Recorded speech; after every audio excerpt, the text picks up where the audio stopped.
કૃષ્ણ કનૈયાની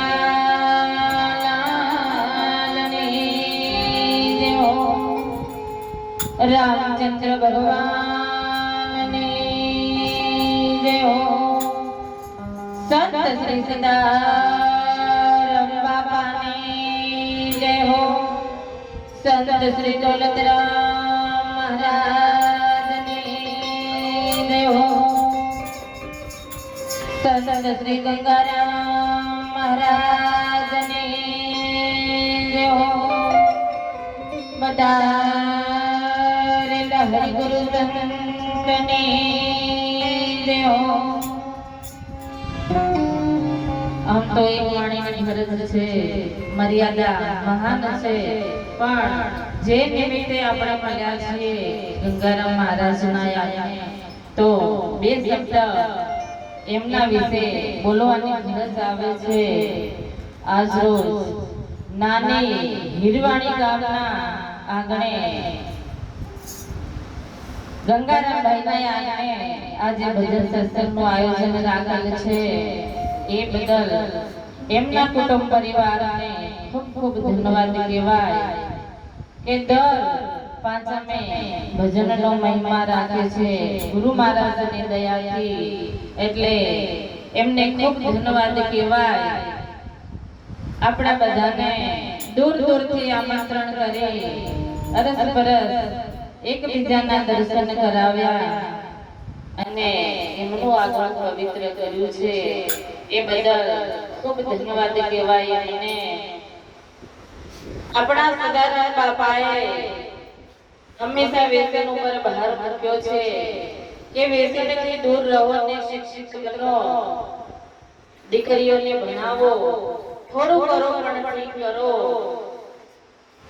આપણા સંતો જે થઈ ગયા છે અને જેમણે કલ્યાણનો રસ્તો આપણને બતાવ્યો છે, તો જે કંઈ પણ થાય થોડું કરો પણ ઠીક કરો એવું આપણને સંતો કહીને ગયા છે। એટલે કંઈ ન થાય તો કંઈ વાંધો નહીં, પણ કોઈને નડવું નહીં। મહારાજે અમને બહુ સરસ વાત કરી કે સદગુરુ આપણને સ્વરૂપ બતાવે છે, જ્યારે જગતના ગુરુ આ રૂપ બતાવે છે। માત્ર સદગુરુ એવા છે કે જ્યારે આપણે એમના શરણે જઈએ છીએ ત્યારે આપણને આપણા સ્વરૂપની ખબર પડે છે।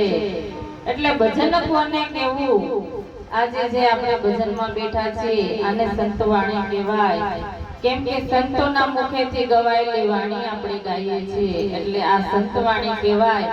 ભજન એટલે કે ભજવું, પોતે પોતાને જાણો।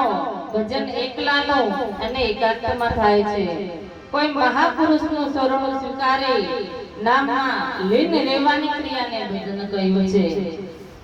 એટલે જો કોઈ ગુરુ ના કરાવ્યા હોય તો બાળા ભોળા પણ ગુરુ કરાવી લેજો, કેમ કે જ્યાં સુધી તમને તમારી ખબર નહીં હોય ત્યાં સુધી તમારું કલ્યાણ થશે નહીં અને આ ફેરો ફોગટ જશે। એટલે સદગુરુ ધારણા કરાવજો। બે હાથ ઊંચા કરી એક એવી જય બોલાવો કે આજુબાજુ પણ ખબર પડે કે આજે ગંગારામ મહારાજને આગળ ભજન થઈ રહ્યા છે। તો બોલો સદારામ બાપાની, દોલતરામ મહારાજની। તો સદગુરુ તમારા ચરણે નમો।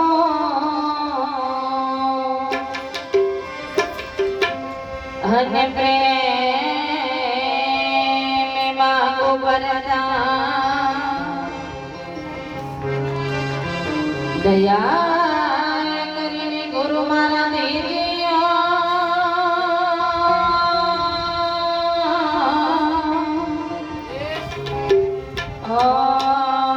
તમને પાવો ભક્તિ રસવા,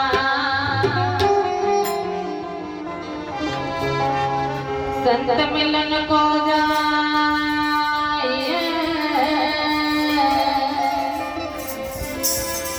हे तदी मान मोह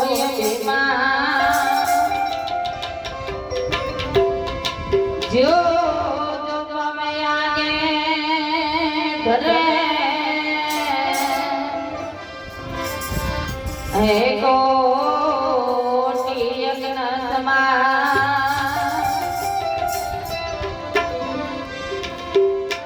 ગુરુના